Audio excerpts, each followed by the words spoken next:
there are. Motorists beware. It's the mobile CCTV parking camera. Interesting now? Traffic wardens, love them or hate them, they've been the face of parking enforcement for over 50 years. And now there's a new kid on the block. In 2008, councils in England and Wales were given a new weapon in their armoury against problem parkers. CCTV cars. They're a small yet significant tool in parking enforcement and are equipped with the latest state-of-the-art technology. Since the new cars have been in operation, penalties outside London have risen by almost 500,000. It's not clear if the leap in fines is down to these cars, but drivers everywhere have locked horns with them. Last year, 76-year-old Michael Johns was fined by Medway Council for parking illegally. Only problem is, he claims he wasn't parked at all. He told the council he'd been turning into an entrance, but had to reverse to allow a car to pass when he was filmed by a CCTV car. The reverse and brake lights seem to indicate Mr. Johns was manoeuvring. Well, I immediately appealed against it, but the Medway Council didn't allow it, so I took it in my hands and put it through to the adjudicator. So I thought, well, if I don't win it, I don't win it. And, you know, I won it in the end. Despite this win, Medway Council insist he was parked illegally, that the video footage shows this, and they say Mr. Johns admitted this in his original appeal.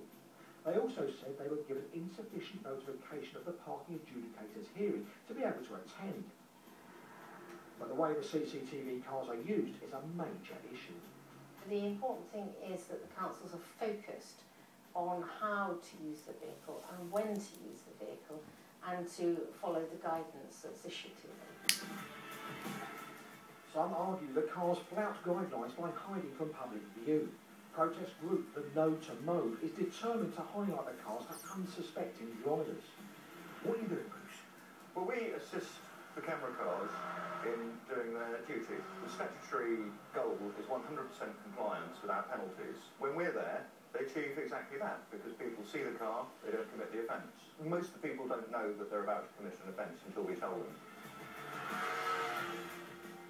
Councils still think that the cars are extremely effective. If you're a motorist and you park legally, then you're not going to have a problem, and that will be my message to all motorists. Park legally, and you're not going to have to worry about these cars at all. But even some of the cars have found themselves on the wrong side of the regulations.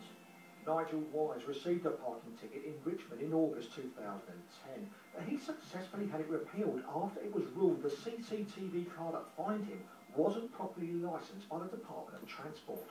His case has opened up floodgates, and Richmond Council is now looking at having to refund 18,500 tickets issued between 2009 and 2011 at a cost of just over £1 million. And elsewhere, there are concerns about how the cars operate. There are occasions when the public come and say, well, look, it was parked on a double yellow line for 5 minutes whilst it was filming me, and why should they park there when I can't? This was photographed in 2010. Camden Council said some of their vehicles have permits allowing them to park anywhere. Drivers have instructions they should only park on double yellows when it's both necessary and safe. With so many questions being asked about mobile CCTV, they're going to remain controversial and the focus of drivers' anger. But with other councils ordering even more of them, be warned, because they are going to become an increasingly familiar sight on our roads. That's such bad news. It is for you. It is. Yeah. But James, you were saying in the film now that you're a bit of a chance when it comes to parking. Well, a little bit, yeah, because, I mean, I've always believed that parking, obviously inconsiderate parking is a bad thing, and it needs to be controlled to a certain extent, but there should be a sort of element of sport about it, I think. Right. Yeah. I mean, if you are, I've seen... For having a go. Yeah, I saw an incident years ago where an old guy, he pulled up by the side of the road. He'd obviously left his wife at the supermarket. They were quite old people. They were sort of in their 70s, and she was standing there with the 2 big bags. Yeah. He just stopped and got out and did the decent thing to open the door and the boot for her, and, you know, somebody came up with a tow truck to take his car away. To take the car away? Yeah, unfortunately, the local people rebelled and protected him while he drove off. But I just thought that, you know, that's now picking on old people, which is very bad form and un-British. Yeah, well, that's certainly one case, Don, but in general, can you moan if you get... Of course you can, yeah. I mean, the first thing you'll hear about it is when the penalty lands on your doormat, and it'll have just the details of where you were and a still photo. And the first thing you want to do, if, you know, it's fair game, if you know you're in the wrong, James, you've got to shut up and pay In a nutshell, if you're not and you want to appeal it, you do have a right by law to actually ask to see the footage. The council either send you a DVD or they put it online, or if they don't do that, you can go along to the council offices and you can request to see it within 14 days. They have to allow you. Yeah. There's something wrong there, appeal it. If you win appeal, great. If you don't, you have one more string to your bow. You can then ask for an industrial tribunal to consider it. That shouldn't cost you anything. They will then give their verdict. If you lose that one as well, you might as well give up and just pay it. But let me tell you something though, there's a good bit of advice here.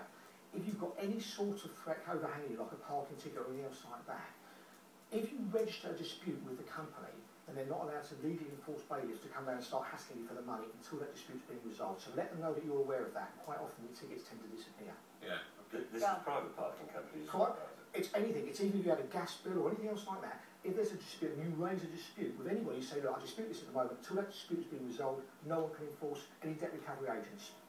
That's great. It works once. Just let them know you know that law quite often makes the debt go away. Okay. Who would you say then, I mean, away from parking, who would you say is the best driver? Is it you, is it Richard Hammond, or is it Jeremy Clapton?